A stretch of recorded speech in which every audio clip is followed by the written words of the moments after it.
The virtual reality bent of the Assassin's Creed franchise has allowed it to trace from the cold barbarism of the Holy Land, to the revolutionary spirit of colonial America, to the intellectual explosion in Rome during the Renaissance. Feudal Japan, with its ninja-like shinobi, has been skulking in the shadows all along, biding its time. A hidden blade for a hidden warrior makes perfect sense until a towering samurai is injected into the stream as a chaos agent. Can this thunder and lightning approach bear apples of Eden? We need a plan. Stuart, what do we do? Ubisoft's marketing outlay dictates that Assassin's Creed Shadows features two protagonists, the stealthy shinobi Naoe and the brutish, ball-busting samurai Yasuke. It's really the story of Naoe. She lives a sheltered, idyllic life in rural Japan as part of the Iga shinobi clan, until Oda Nobunaga's conquesting marauders raise the village, kill her father, and take a mysterious box said to hold untold power.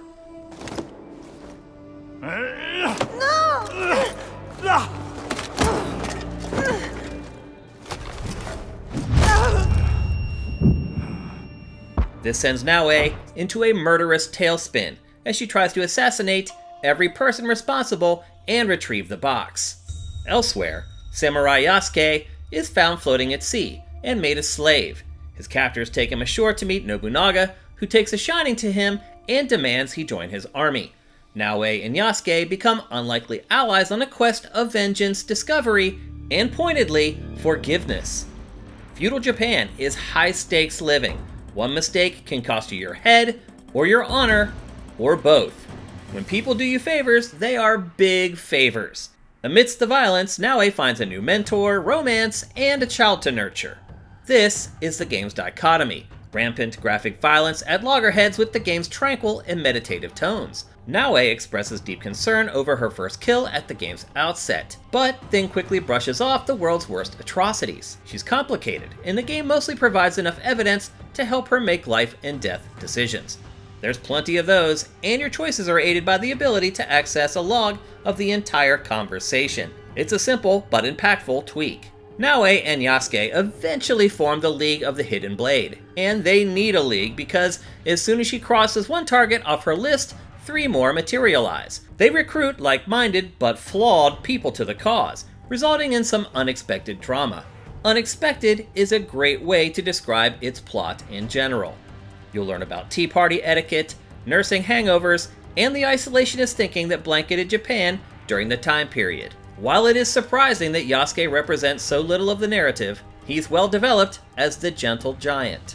It provides a stark contrast when he enters the field of play and begins smashing skulls. 10 decapitations one minute, a tear down the cheek the next. It can be hard to reckon with.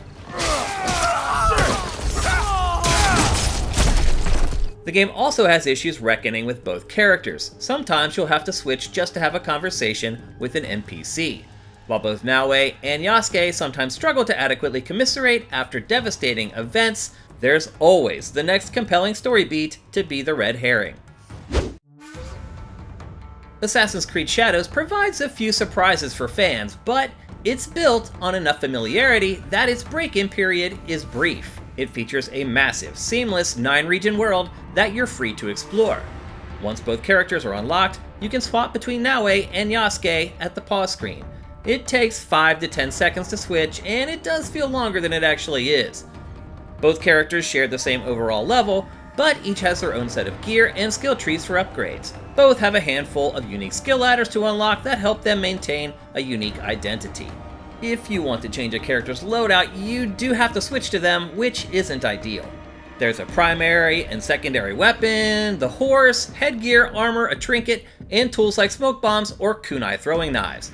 All can be upgraded once you start building your hideout. This home base lets you turn all the resources you're gathering into buildings that will improve your weapons and armor, increase your spy networks, foster your allies, and provide game-wide buffs. The simple, tile-driven, top-down interface allows you to create a massive area that you can explore in full 3D, and you'll be shocked at the aesthetically pleasing results that change with the seasons. You can even populate it with furry friends. Ah, you are a rascal, I can tell. It's your job to recruit leaders to run the various stations at the hideout, spies to go out and collect resources or uncover clues, and allies to command into battle with a couple button presses. When you're not building up your network, or scratching scumbags off Naoe's list, you're breaking up child trafficking rings, invading foreboding castles at night, paying to open safe houses around the map, handling wet work contracts, taking on Animus quests that must be completed before a timer runs out, and so much more. Assassin's Creed Shadows provides true flexibility in which character you use, how you use them, and how you make your way through the experience, but not without some pockmarks. It's low on teamwork, and poor at synergizing the two strong leads, yet the rare missions where the game rests away character choice are some of its best. Something not. Installed along with Assassin's Creed Shadows is an online interface called the Animus Hub, where all the Assassin's Creed games that you've played are launchable if they're installed. The project option will eventually feature new content that pushes the Assassin's Creed Modern Day story forward, though it's not live at embargoes save for some vague CG cinematics. The only other connectivity consists of anomaly events that pop up on the map, giving you a few days to complete them. It's now been over a decade since Assassin's Creed had a proper online multiplayer option. With all the freedom the Assassin's Creed franchise gives players to go wherever they want and climb anything they want, interaction is always a wild card. Making complex traversal work across so many different objects littering a massive open world is a stiff challenge, and Shadows generally gets it right. Holding a button and jamming the stick forward will get you most places you want to go. Over time, you'll learn nuances like when to use Naoe's shinobi acrobatics or her grapple hook to maximize flash and efficiency. While Yasuke is designed for clunky, brute force trauma, he can still climb, sneak, and crawl just like Naoe. Both sometimes struggle with the angular, overhanging architecture of the setting, but be prepared for some dynamic animations that will catch you off guard. The language of combat is similar for both. Blue attacks can be blocked, parried, or dodged. Doing so at the right time leaves the enemy vulnerable to punishment. Red attacks can only be dodged or sidestepped. Naoe is far more versatile in both movement and combat. While more vulnerable, the game forces you to master her arsenal that provides more options when working crowd control. Enemies do their best to help by not doing any sort of climbing. If things get too hectic, you can always retreat to the safety of the rooftops to consume some rations. Keeping things from getting hectic is Naoe's specialty. Her kit allows her to move about, using shrubbery, distraction, and the game's lighting engine. As the only user of the Assassin's Hidden Blade, she's equipped to finish the job. Yasuke is much more heavy-handed and can use two different weapons in succession along with a bow and gun. Both have light and heavy attacks that can be charged to break the enemy's stance. The L2 and R2 shoulder buttons act as modifiers to choose your special abilities with the D-pad. While powerful, they can sometimes leave them vulnerable. You can hop on your steed and control it manually, or turn on the pathfinding feature and let the game do the work. The creatures get spooked by objects a little too easily. Heading off trail, the woods are extremely dense, and irritating to navigate whether on horseback or not. The core combat is great, and the disparate parts generally conceal together to churn out memorable moments. You can feel raindrops tapping on the DualSense. Somehow, a new twist on the QuickTime event has been introduced, and calling in one of your allies to join the fight when the chips are down is rewarding. It makes you feel like a powerful, fearsome ninja. Assassin's Creed Shadows is one of the most violent video games in recent memory. Take care of you.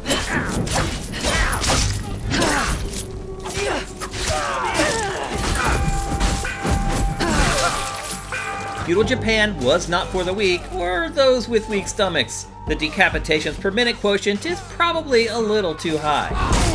It's completely unflinching. Both characters are capable of unleashing absolute torrents of gore. The extreme violence is juxtaposed against one of the most beautiful video games ever created.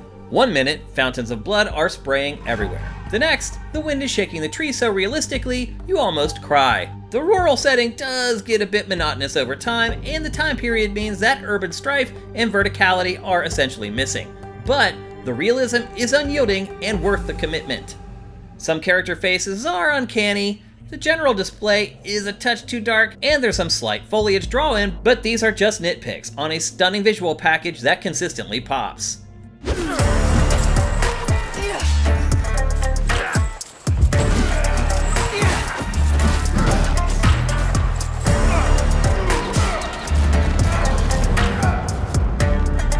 Shadows follows a recent trend of video game soundtracks that melt into the background and only rally when something important is happening. The music disappears so profoundly that when a shamisen is finally plucked, it can be startling. Voice work is exceptional and extends down to the smallest of parts. I don't paint like that anymore. Sorin said you paint what you see. The decision to leave in English mispronunciations feels like the right choice, but for the real experience, swap to Japanese voices. The sound design alerts the player to how exposed they are to enemy sight. It's a smart idea, but it's so accurate that it chimes non-stop.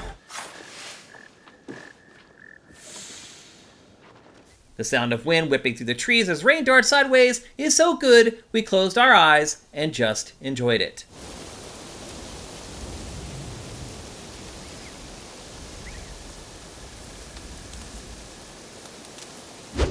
Assassin's Creed Shadows is an action RPG that is heavy on gear churn and a curmudgeon with progress. Every level matters. If an enemy is just a level or two higher than you, they'll be able to completely deflect or limit the damage from assassination attempts. While the mission structure and interface exude an air of freedom, in reality, you're searching the board for any objectives that are within a level or two of your progress. It's not that you're constantly getting new weapons, it's that the weapons that you do get are almost always the same level as whatever you're using. That's not the point though. Weapon and armor upgrades are plentiful and cheap, allowing you to shape each weapon into whatever you want. You can't equip a weapon leveled higher than your character, so swapping is often a choice of status effects. The pace at which new special attacks are unlocked is laughably slow. Seasons change every 45 minutes or so, and are triggered by fast travel or swapping to the other character. Any spies that you've instructed to carry resources back to the hideout will deliver their bounty and be ready for their next assignment. Resources are important because they gate the progress of the hideout. Buildings can be constructed and then upgraded to provide new benefits. While most character abilities level up automatically, the knowledge rank is a little different. It unlocks new levels of the skill trees and can be improved by collecting note pages or praying at shrines. Once you activate a sync point, it also becomes a fast travel point that you can access at any time via the awesome detailed map. You also have the option of swapping characters while fast traveling to kill two birds with one stone, which is a nice touch. We've struggled to find the main path through Assassin's Creed Shadows. Is it the one that develops Naoe's personal relationships? Is it the one where she gets revenge? Or is it the one where she gets the box back and we get to see what's inside? It's easy to spend hours just traipsing around the world, stumbling into trouble, running into camps, raiding them for resources, or selecting a target, only to run into some otherworldly pursuit on the way to the kill and get sidetracked. All the content feels of equal quality and worthwhile. There's a lot of it. The world is gargantuan, and we're confident that most players will spend close to 50 hours in Feudal Japan. Assassin's Creed Shadows is that rare thing fans wait a long time for that ultimately delivers. Like a magic spell, it transports you to a time and place that feels almost too visceral and cruel to have ever existed. But it did, and this game can take you there. Its technical achievements should not be brushed aside. One can claim bait and switch with the dual protagonists, but the emphasis on Naoe actually makes the game more focused and absorbing. It gives fans the ninja fantasy they've been craving, while providing an alternative approach for those inclined. If you've ever made a ninja star out of cardboard and aluminum foil, buy this video game. They're coming.